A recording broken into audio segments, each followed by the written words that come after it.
Alright guys, Damien here. So, I have this 6x6 off-road mower idea. I'm in my little shed here with my son's chalkboard that was just chalkboard paint on a piece of board, but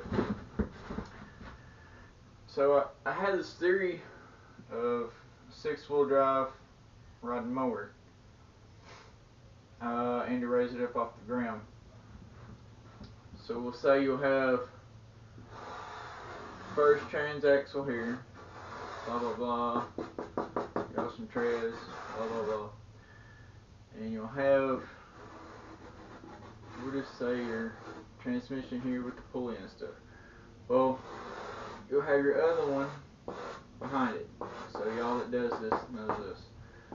And we'll say here's your transmission here and your pulley, little axles, blah blah blah, frame, blah blah blah. If you have one of those type frames. Now on your front end, you'll have the same treads, blah blah blah. Alright, but here's the sticky part. If I build it, I want to raise it up some. So I was thinking if I had a jack shaft off a lawnmower here, and then your engine pulley is right here, it's your motor, mufflers, blah blah blah. Alright. And you have your ratio set up. So you know you have to have 3 matching transmissions. So the idea is, you'll have matching pulleys down here, and you'll have a matching pulley on the front of your transmission. So you've got your 3 transmissions in, all right, and say that these are locked. So you've locked your rear end. You can lock your front end, it's the same. But then you're going to have, you're going to be breaking stuff and turning wheels because, one's got to spin looser than the other. So if you have a locked rear end, instead of unlocking it and all this stuff, so you'll pull a keyway out here. So it's still locked, but it doesn't have power to this wheel. And so you unlock this one over here, pull the key pin out of that. So this wheel is unlocked. This one's locked here, locked here, and you just pick one up here to unlock, which I really wouldn't lock that one. But you get in a straight mud hole and you want to outdo everybody, you just pop one off here, so you're free to spin and turn and all that without blowing the transmission house up. Or if you're trying to go and you turn, it's just going to keep going forward because your back end can't turn. So you got your jack shaft. So you run your drive pulley to here and your clutch wherever you got it and all that kind of crap for your tension.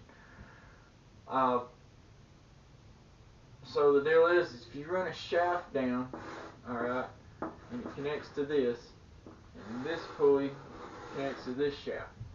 So you've got your both turning. Well, you would have another pulley right here, run to a pulley here, drop the shaft, whatever.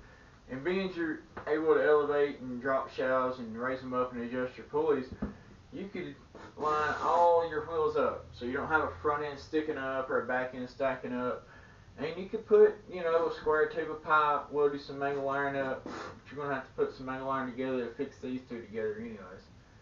And then essentially you would have, if you locked everything up, a 6x6 off-road mower. Now, the thing is, you could do it with hydrostatics, whether you wanted to lock them or not. But the thing is, people want to have a separate control for here. So if your transmissions are the same, you can run your shift linkage to here and then connect it to here or wherever your shift linkage is. That way you're all in the same gear. So then you run your shift linkage wherever you've got that, down to this cable, and that would essentially rock all your linkage back. So you would have forward, neutral, reverse, or all this other stuff that you've got pieced together. Uh, and then you would have a 6-wheel drive lawnmower. But again, it'd be really hard to turn. But if you set up some very aggressive mud train tires in here, like Bear Claws or Vampires, whatever it is you guys are running. The thing is, the bigger the tire though, the more you're going to have to gap these apart, right here. The front, as long as you don't break into where your foot is right here, your clutch and all that kind of stuff that runs to this or whatnot. Essentially, that's my theory on a 6-wheel drive lawnmower. I would like to start into something, but the question that you go to is, how do you turn your wheels if you've got an axle here? Well, you can get the steering knuckles. That's going to space your wheels out some. But you can always get a longer axle and put in here. And what I mean by that is the dock locker axle. You can get a longer keyed shaft for both of these and spread these out.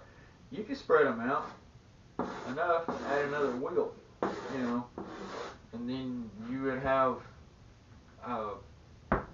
say four-wheel drive in the back end by itself. So you'd have 8 in the back, 2 in the front. So you'd have what, 8 by 10 or some crap like that, whatever. Same with the front. You know, you could extend your axles out and put another tire there, which is just ridiculous. I don't know who would need that much traction, but that's my idea, my theory on this. Even with the dock locker, you just pull your little keyway out on either side, spreads this one up, so turning is not a problem. And you still got one wheel constantly pulling on this side, one wheel constantly pulling on that side. Same with the front. If it's locked and you've got one out, it's constantly going to pull whether the other one's pulling or not. And they'll roll just fine. I've locked plenty of like Peerless up, and I'll pull one out when I'm on like concrete or somewhere where I want to turn real good, without just pushing the lawnmower forward right around on the road with like regular lawnmower tires, you know, to keep from eating up the all-terrains. But essentially, that is the way that at some point I would like to set up 6x6 and put some aggressive claws on it. Then you raise it up enough, you're still getting deep enough water, whichever side your carburetor's on, most of the time it's on the left. You can run your snorkel up, and your exhaust, you know, you can run it down through here, point it down, or, you know, run it up higher. See, that way you can get the creeks and everything, as long as you're not up over this, you know, or getting your spark plug wet, which some of the old timers, they'll pack their spark plugs with Play-Doh. You know, the little things to keep water out of them. But that is the idea for the 6x6. Thanks for watching.